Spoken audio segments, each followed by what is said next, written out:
Il n'y a pas vraiment de corruption en Haïti. Ça vous choque? Il n'y a pas de corruption en Haïti. Du moins en ce qui concerne l'usage des fonds publics. Pourquoi? La corruption, voyez-vous, est une machine extrêmement sophistiquée qui fait appel à des mécanismes bien huilés et qui met en œuvre des outils de dissimulation complexes et raffinés.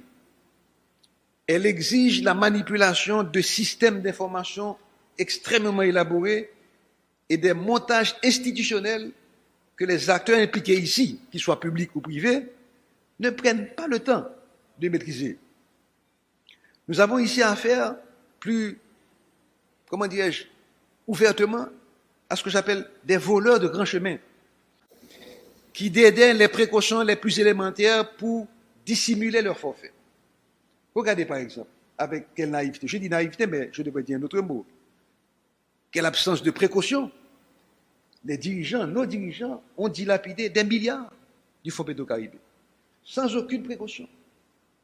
Regardez encore, même plus récemment, avec quelle aisance les acteurs en charge de nos finances publiques peuvent détourner des fonds pour engraisser leurs alliés politiques, mais aussi pour financer des gangs armés, sans se mettre à l'esprit qu'un jour, ils peuvent avoir des comptes à rendre à la société. Là, ce n'est pas corruption, ça, Michel.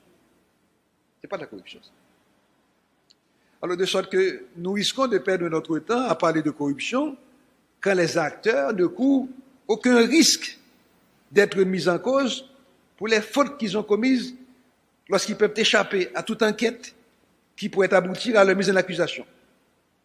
Lorsque ces acteurs peuvent échapper à leur arrestation quand ils sont reconnus coupables et surtout quand ils peuvent trouver un juge pour les innocenter, même en cas de culpabilité.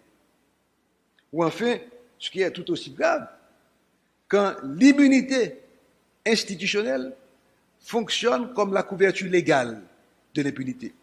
Ça vous dit quelque chose, le banditisme légal?